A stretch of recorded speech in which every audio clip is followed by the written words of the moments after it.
Hello friends, welcome to Meenu's biology.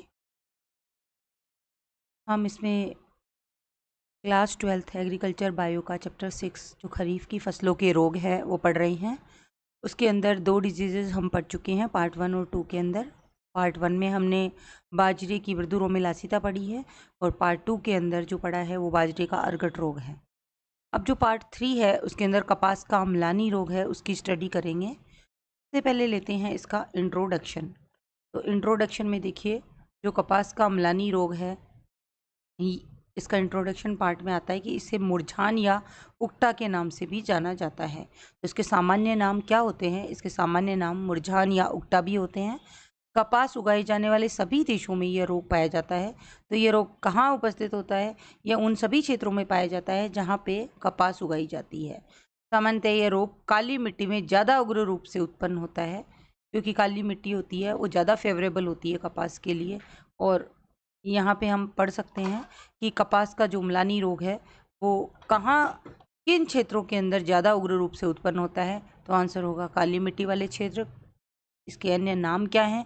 तो इसके अन्य नाम मुरझान या उकटा हैं। किन क्षेत्रों में पाया जाता है? जहाँ पे कपास उगाया जाता है उन सभी क्षेत्रों में ये रोग पाया जाता है। इसके बाद आते हैं इसके सिम्टम्स, लक्षण भी कह सकते हैं। तो लक्षण क्या क्या होते हैं इसके? देखिए, म्लानी का जो संबंध है वो मुरझाने से होता है।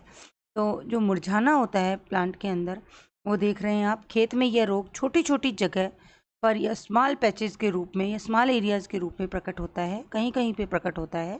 खेत में पर्याप्त नमी होने के बावजूद यदि पौधे जो हरे रंग के हैं वो मुरझा जाते हैं, तो उसे हम समझ सकते हैं कि उस पौधे के अंदर कौन सा रोग है, वो हो चुका है, उकटा रोग हो चुका है। तो रोग का प्राथमिक लक्षण क्या है? क्वेश्चन पूछा जा सकता है कि उकटा रोग का कपास का जो म्लानी रोग है उसका प्राथमिक लक्षण क्या है? तो प्राथमिक लक्षण होता है कि पर्याप्त नमी होने के बावजूद भी यदि हरे का हरा पौधा मुरझा जाता है तो यह उकटा रोग का प्राथमिक लक्षण होता है।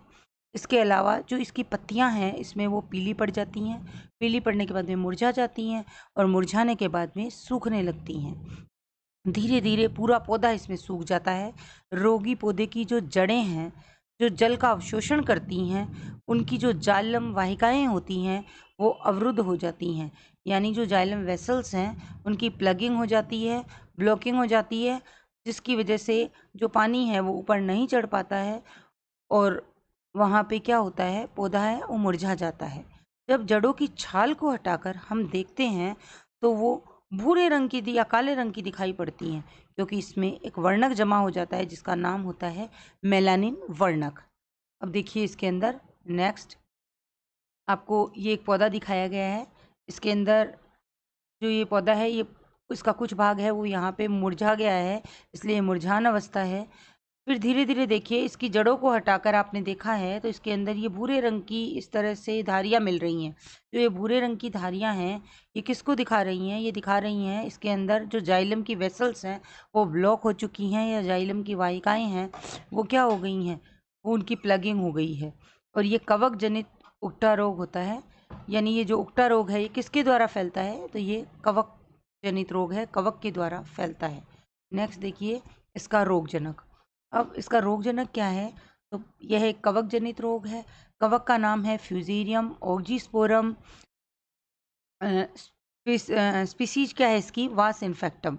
यानी फ्यूजेरियम ओजिस्पोरम स्पीसीज वास इन्फेक्टम नामक कवक के द्वारा यह रोग होता है। और यह कवक मुख्य रूप से मृदा जनित होता है। सवाल आ सकता है कि रोगजनक का नाम बताइए, तो आप बताएंगे फ्यूजेरियम ओजिस्पोरम स्पीसीज वास इन्फेक्टम है। इसके अलावा ये रोग कैसा है? तो मृदा जनित या सॉइल बॉर्न है। लेकिन कुछ साक्ष्य ये भी बताते हैं कि यह रोग बीज जनित भी होता है, यानी सीड बोर्न भी होता है। कवक के जो कोनिडिया और क्लेमाइडो बीजाणु होते हैं, कवक के कौन कौन से स्पोर हैं जो कि इन्फेक्शन को फैलाते हैं या संक्रमण करते हैं? तो वो हैं कोनिडिया, सेकंड है क्लेमाइडो बीजाणु। ये मृदा में अंकुरण करके जड़ों के द्वारा संक्रमण करते हैं, यानी मृदा में जाकर ये अंकुरित हो जाते हैं। अंकुरित होने के बाद में जो इनका कवक जाल है वो जड़ों के द्वारा संपूर्ण पौधे में फैल जाता है और इस तरह से ये जाइलम वाहिकाओं को क्या करता है? ब्लॉक कर देता है या अवरुद्ध कर देता है। अब देखिए इसका प्रबंधन या मैनेजमेंट। मैनेजमेंट वही है, 3 प्रकार का होता है। सस्य प्रबंधन, कल्चरल मैनेजमेंट, बायोलॉजिकल मैनेजमेंट, जैविक प्रबंधन, तीसरा होता है केमिकल मैनेजमेंट, जिसे हम रासायनिक प्रबंधन भी कहते हैं। पहले लेते हैं शस्य प्रबंधन। तो शस्य प्रबंधन में बीज जनित रोग है तो हमें क्या करना चाहिए? स्वस्थ एवं प्रमाणित बीजों का प्रयोग करना चाहिए। सेकंड, अपरपोषी फसल जो होती हैं उनके साथ लंबा फसल चक्र लेना चाहिए, ताकि जो मृदा में उपस्थित क्लेमाइडो बीजाणु और कोनिडिया हैं वो अपने आप डिस्ट्रॉय हो सकें। फिर इसके बाद में देखिए, जो रोग प्रभावित खेत में फसल के अवशेष हैं उनको जलाकर नष्ट कर देना चाहिए। गर्मी के दिनों में खेत की गहरी जुताई करनी चाहिए, यानी डीप समर प्लोइंग करनी चाहिए। डीप समर प्लोइंग क्यों की जाती है? ताकि सॉइल है उसका ट्रीटमेंट हो सके, सॉइल के अंदर जो पड़े हुए क्लेमाइडोस्पोर्स और जो कोनिडिया हैं वो क्या हो सकें? डिस्ट्रॉय हो सकें या नष्ट हो सकें। मृदा का सौर्यकरण या सोलराइजेशन कर देना चाहिए, अर्थात सॉइल सोलराइजेशन कर देना चाहिए। सॉइल सोलराइजेशन में सन की जो हीट होती है उसकी वजह से जो सॉइल है वो गर्म हो जाती है, तो उसे कहते हैं सॉइल सोलराइजेशन। खेत में नाइट्रोजन, पोटास तथा जिंक नामक जो पोषक तत्व हैं उनको संतुलित मात्रा में प्रयोग करना चाहिए। क्वेश्चन आ सकता है किन किन तत्वों का हमें संतुलित मात्रा में प्रयोग करना चाहिए, किन किन पोषक तत्वों का हमें संतुलित मात्रा में प्रयोग करना चाहिए? तो आंसर होगा नाइट्रोजन, पोटास एंड जिंक। फिर आता है इसका रासायनिक प्रबंधन। तो रासायनिक प्रबंधन के लिए ये कवक द्वारा जनित रोग है, तो आप समझ सकते हैं कि कवकनाशी का प्रयोग करना होगा, और इसमें कवकनाशी का प्रयोग करते हैं कार्बेंडाजिम 0.1%। इस कवकनाशी से बीजों का उपचार करना चाहिए, और जो कवकनाशी की आवश्यकता है यदि खड़ी फसल पर करते हैं तो इसे ड्रेंचिंग, इसके साथ साथ हमें ड्रेंचिंग भी करनी चाहिए, यानी कवकनाशी का आवश्यकता पड़ने पर खड़ी फसल में ड्रेंचिंग भी करनी चाहिए। ड्रेंचिंग क्या होती है? जब खड़ी फसल है खेत में वो लबालब पानी से भरी होती है तो उसे ड्रेंचिंग कहा जाता है। उस समय भी आप कवकनाशी का प्रयोग कर सकते हैं। थर्ड आता है जैविक प्रबंधन या फिर बायोलॉजिकल ट्रीटमेंट या बायोलॉजिकल मैनेजमेंट।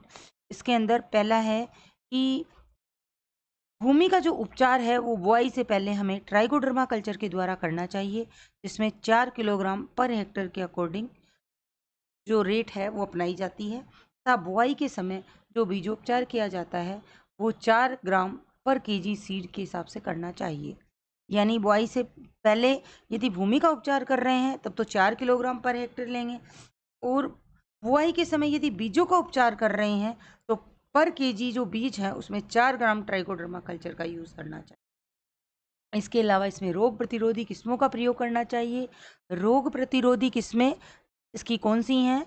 तो इसकी जो रोग प्रतिरोधी किस्में हैं वो हैं जयाधर, जरीला, मोती, LD 694, विजय, वैरुम आदि। जो इसकी रोग प्रतिरोधी किस्में हैं उनका हमें उपयोग करना चाहिए।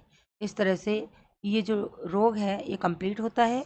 नेक्स्ट पार्ट 4 के अंदर हम मूंगफली का जो पर्णचित्ती या टिक्का रोग है उसके साथ फिर से मिलेंगे। Thank you.